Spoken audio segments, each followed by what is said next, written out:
Hey guys, what's going on? Lucky here. So, as you can see, the transmission's out of my car right now. It's out of the ChevHell. There's a little peak. Kind of dark, but I think you can see. So I had a pilot bearing go away.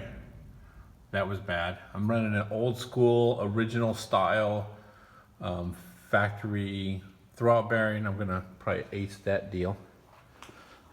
I got a lot of clutch material inside the scatter shield here, or bell housing. So that's not good. And then there's the clutch, and it was taking a beating. It did not give up. I will say this, that clutch never slipped. But for streetability, I think I'm gonna go with something a little less aggressive. I have a backup throwout bearing right there. I have a factory 500 or 600 horse LS flywheel, but I'm probably just gonna call and get another Hayes. But do a single disc, the street strip. I think it's got phenolic material on one side, like puck style on one side, and then clutch material on the other side. So I'm gonna go with that. But what started this whole thing was this badass S1 sequential shifter. So I figure, okay, I'll just throw it in.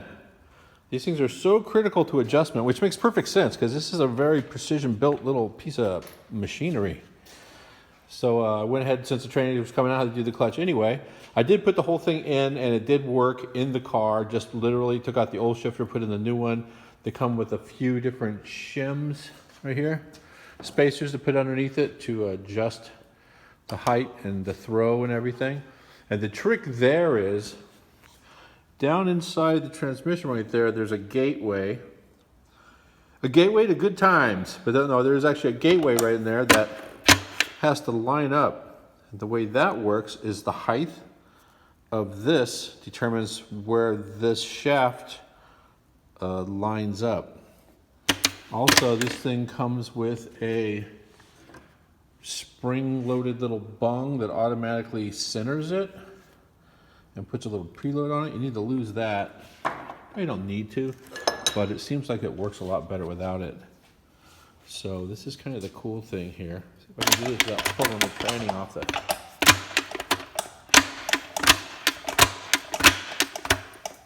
So as you pull it, it ratchets and does all the turning and everything inside the shifter.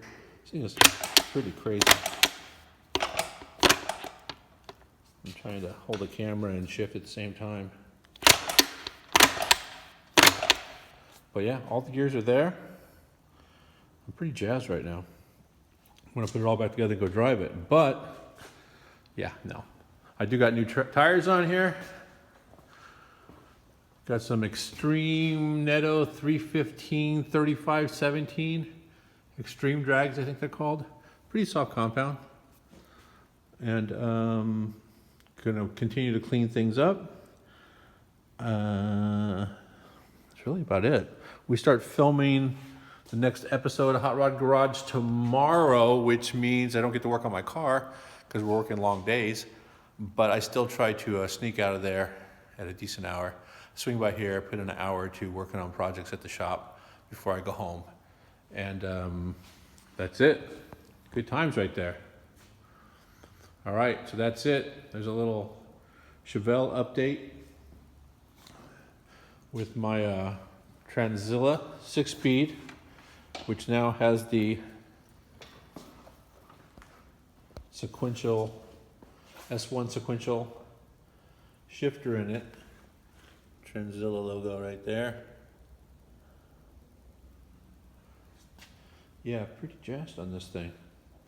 Talk about starting too many projects at the same time. I took all the moldings off of that, figured I would drop it all off Friday or Saturday to the place, and they're sitting right here on the bench because DHL called and told me or emailed me that the shifter was in town.